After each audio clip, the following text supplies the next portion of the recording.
Les cloches d'alarme retentissent au Kremlin. Cette fois, ce ne sont pas les analystes occidentaux ni les généraux ukrainiens qui sonnent l'alerte.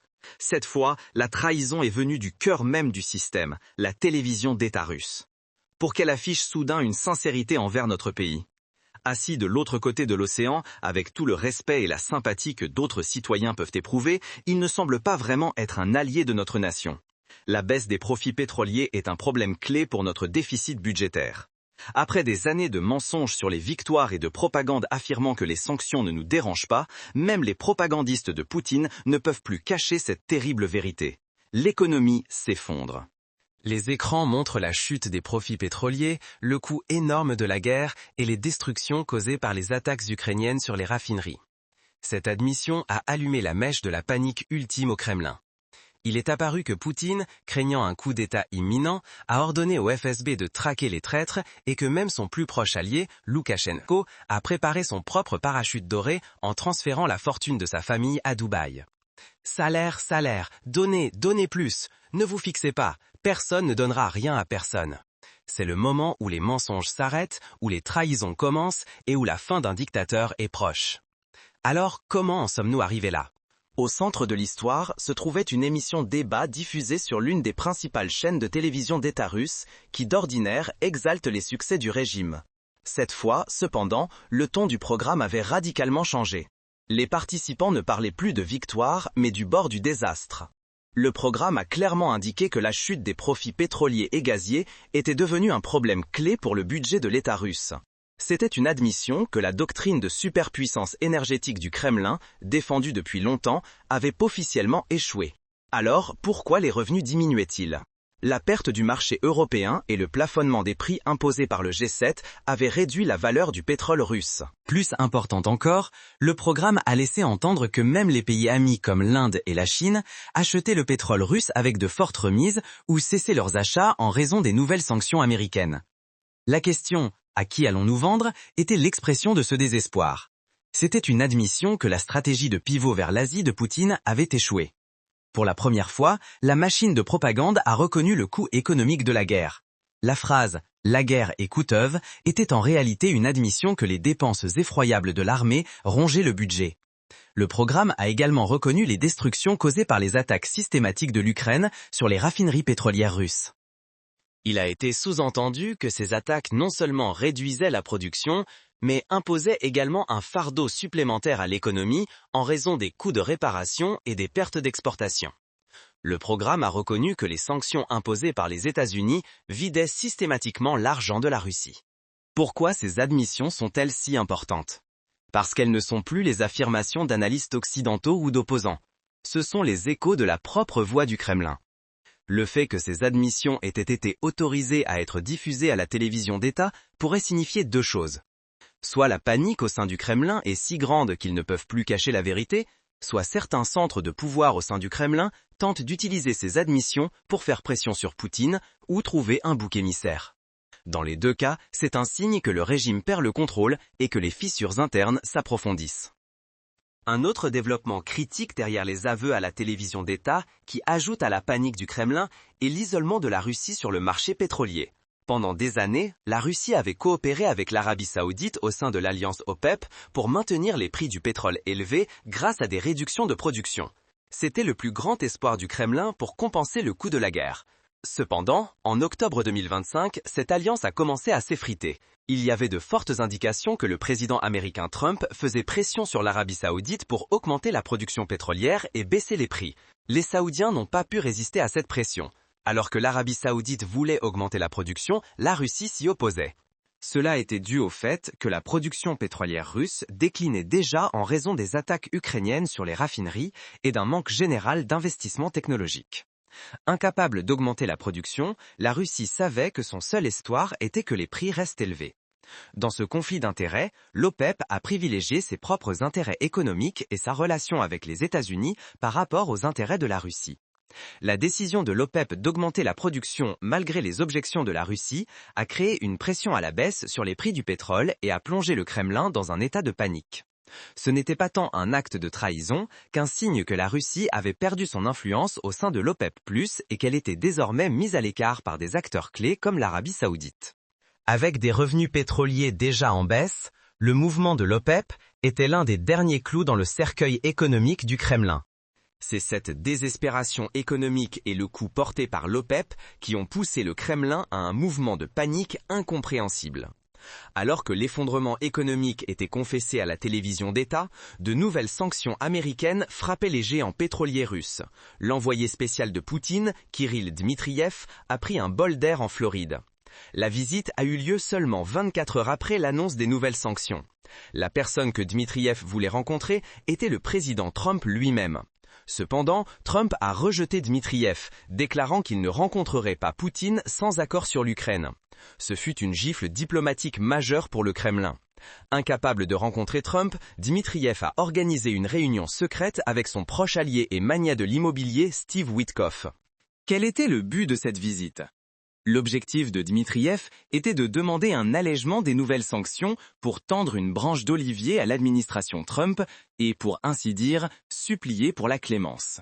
Pendant que la Russie mendiait le pardon à l'extérieur, un processus beaucoup plus dangereux se déroulait derrière les épaisses murailles du Kremlin.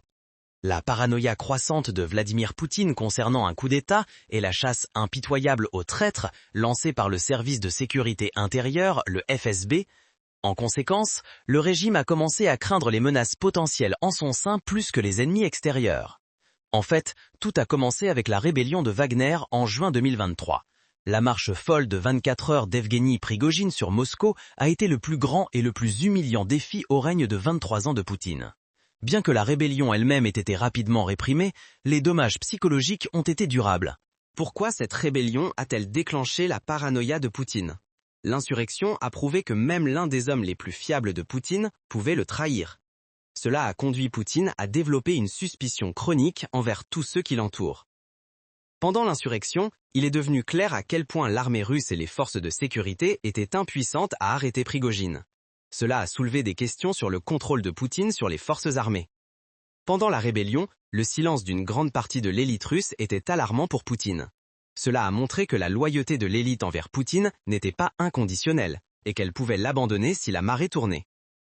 La rébellion de Prigojine a profondément ancré la peur de la rébellion et de la trahison dans l'esprit de Poutine. Maintenant, le problème n'était pas seulement les ennemis extérieurs, mais les traîtres potentiels à l'intérieur du château. Cette paranoïa a ouvert la voie aux décisions sombres qui seraient prises dans les mois à venir. En octobre 2025, alors que la crise économique s'approfondissait et que le sentiment de fragilité de Poutine augmentait, cette paranoïa s'est transformée en action concrète. Le FSB a lancé une chasse aux traîtres à l'intérieur et à l'extérieur du Kremlin. L'exemple le plus visible de cette chasse aux traîtres a été le ciblage par le FSB des membres du comité anti-guerre russe. Ce comité était principalement composé de figures d'opposition exilées vivant à l'étranger. Le FSB a accusé ce groupe de comploter un coup d'État à l'intérieur de la Russie. Cette accusation a révélé la paranoïa au sein du Kremlin. À mesure que le régime de Poutine s'affaiblit intérieurement, il doit constamment créer de nouveaux ennemis et complots pour détourner l'attention publique des problèmes économiques et consolider son propre pouvoir. Cette accusation de coup d'État contre le comité anti-guerre est probablement une telle opération de création d'ennemis. Même s'il n'y a pas de réelle menace de coup d'État, prétendre qu'une telle menace existe donne au FSB plus d'autorité et fait taire la dissidence. Cette accusation est un message non seulement aux opposants exilés, mais aussi aux traîtres potentiels au sein du Kremlin. Si vous êtes anti-guerre ou critique du régime, vous pouvez également être qualifié de comploteur de coup d'État et ciblé. Cette chasse aux sorcières augmente également davantage le pouvoir du FSB au sein du Kremlin. Plus Poutine s'inquiète de sa propre sécurité, plus il fait confiance au FSB, ses yeux et ses oreilles, et lui donne plus d'autorité. Cela pourrait également déclencher une nouvelle lutte de pouvoir au sein du Kremlin, entre l'armée et le FSB, ou entre différents clans du FSB. Cette paranoïa et ce chaos au sein du Kremlin paralysent non seulement la politique intérieure, mais aussi la politique étrangère de la Russie. Un exemple intéressant de cela est le scepticisme du département d'État américain concernant l'évaluation de la CIA.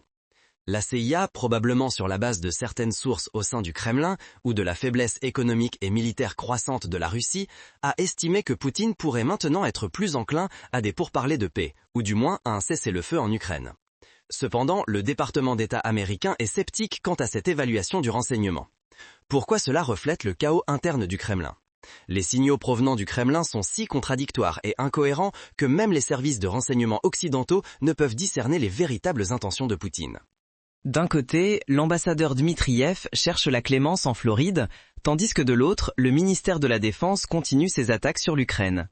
Ce chaos rend impossible de déterminer si Poutine est vraiment prêt pour la paix. Le soupçon du département d'État peut provenir de préoccupations selon lesquelles il n'y a peut-être plus de mécanisme de prise de décision unique au sein du Kremlin. Peut-être que Poutine envoie des signaux de paix, mais que les faucons au sein du ministère de la Défense ou du FSB les sabotent. La lutte de pouvoir au sein du Kremlin peut empêcher la Russie de poursuivre une stratégie unifiée et cohérente en politique étrangère. En termes simples, le Kremlin a raconté tant de mensonges que même si Poutine dit « je veux la paix », personne en Occident ne le croit plus. Le feu économique au Kremlin a commencé à brûler non seulement la Russie, mais aussi les régimes qui lui sont liés. L'exemple le plus clair de cela est venu du dictateur biélorusse Alexandre Loukachenko. L'avertissement de Loukachenko à son propre peuple « n'attendez pas de bons salaires » est un signe que l'effondrement économique s'est transformé en une crise régionale. Pourquoi cet avertissement est-il important? Le régime de Loukachenko est économiquement totalement dépendant des subventions de Moscou et vit politiquement dans l'ombre du Kremlin. Un effondrement en Russie signifierait inévitablement la fin du régime de Loukachenko. Loukachenko semble être conscient de ce danger et a déjà commencé les préparatifs. Il a été révélé que la famille Loukachenko et les hommes d'affaires proches de lui ont construit un refuge sûr et une base d'évasion d'une ampleur énorme à Dubaï. Comment les détails de ce plan de Dubaï révèlent-ils un plan d'évasion? Les personnes proches de Loukachenko ont transféré des milliards de dollars de Biélorussie vers des sociétés écrans dans l'administration chypriote grecque, puis vers les Émirats arabes unis. On estime que la seule famille Karic a transféré plus de 170 millions d'euros à Chypre. Ces fonds ont été utilisés pour acheter des villas de luxe, des voitures coûteuses, des jets privés, des bijoux et même potentiellement des entreprises. Ce n'est pas seulement un investissement, c'est un plan pour établir une nouvelle vie où la famille et leur cercle intime peuvent vivre dans le luxe si le régime Abarous s'effondre. Les Émirats arabes unis offrent des permis de résidence à long terme et, dans certains cas, même la citoyenneté aux étrangers qui investissent au-dessus d'un certain montant.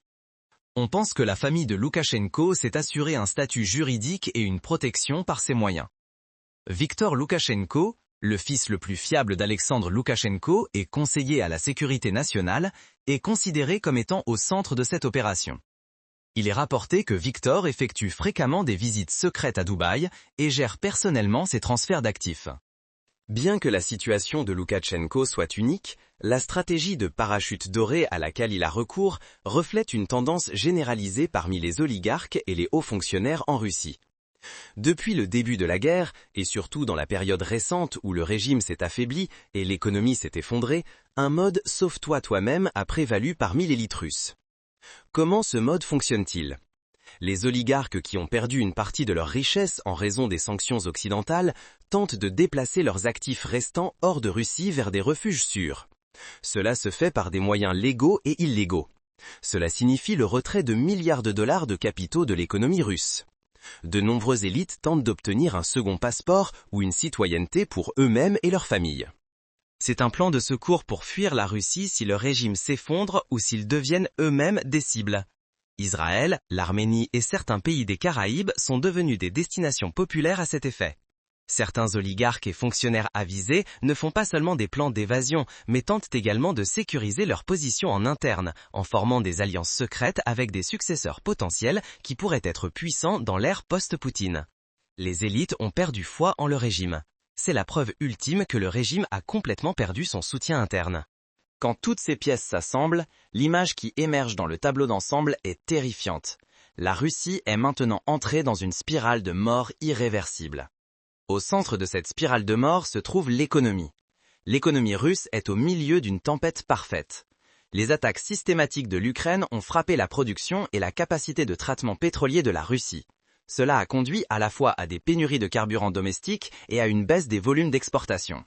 Au moment où la production chutait, de nouvelles sanctions américaines et l'arrêt résultant des achats de pétrole russe par ses plus grands acheteurs, la Chine et l'Inde, ont fait s'effondrer la demande pour le pétrole russe. En même temps, le signal de l'Arabie Saoudite d'augmenter la production portait le risque de faire chuter les prix mondiaux du pétrole. Ce triple coup crée une spirale de mort. La spirale de mort économique déclenche inévitablement une spirale de paranoïa politique. À mesure que le régime s'affaiblit économiquement, la peur de Poutine d'un coup d'État augmente. Cette peur conduit à plus de répression, plus de contrôle et une chasse aux sorcières plus impitoyable. Cependant, cette répression, au lieu de renforcer le régime, approfondit les fissures en son sein. Comment fonctionne cette spirale de paranoïa? À mesure que la tarte économique rétrécit, la lutte pour les ressources parmi l'élite s'intensifie. Chacun essaye de protéger sa part ou de prendre celle de quelqu'un d'autre. Cela augmente la tension entre différents centres de pouvoir au sein du Kremlin. Poutine perçoit ces conflits internes et le mécontentement croissant, surtout avec le traumatisme de la rébellion de Wagner. Il commence à soupçonner tout le monde autour de lui. Poutine se tourne vers le FSB pour maintenir le contrôle et éliminer les menaces potentielles. Il donne au FSB pleine autorité pour trouver et éliminer les traîtres à l'intérieur.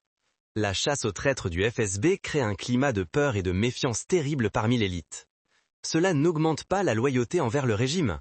Au contraire, cela pousse l'élite à préparer ses propres parachutes dorés ou à former des alliances secrètes pour l'ère post-Poutine. Les spirales de mort économique et politique traînent la Russie vers un isolement et un abandon ultime sur la scène internationale. Les rêves de Poutine d'un monde multipolaire ou d'alliances non occidentales s'évaporent également face à la réalité économique et au chaos interne. Comment fonctionne ce processus d'abandon? Même la Chine et l'Inde, les plus grands espoirs de la Russie, n'ont pas hésité à abandonner Moscou lorsque leurs propres intérêts économiques étaient en jeu. Cela prouve que la stratégie de pivot vers l'Asie de Poutine est un fantasme. Ces pays ne sont pas les alliés de la Russie, mais simplement des clients opportunistes, et la Russie n'est plus un client attractif. La perte d'influence de la Russie au sein de l'OPEP+, et le fait que d'anciens partenaires comme l'Arabie Saoudite ne veillent plus aux intérêts de Moscou montrent que la Russie est également isolée sur le marché mondial de l'énergie. Peut-être le plus tragiquement, même Loukachenko, l'allié le plus proche et le plus dépendant de Poutine, fait secrètement des plans pour fuir à Dubaï. Si même Loukachenko ne croit pas en l'avenir du régime, qui d'autre le peut? Dans le tableau d'ensemble, la Russie ressemble à une épave économiquement en faillite, politiquement paranoïaque et diplomatiquement abandonnée. Le navire prend l'eau. L'équipage est à la gorge les uns des autres et le leader sur le pont a perdu le contact avec la réalité. C'est l'échec stratégique ultime. L'effondrement n'est plus une possibilité, juste une question de temps. Si vous avez aimé cette vidéo, n'oubliez pas de vous abonner à la chaîne. Aimez la vidéo, partagez vos pensées dans les commentaires et diffuser cette vérité à plus de personnes aide à amplifier la voix de la vérité. À bientôt dans la prochaine vidéo.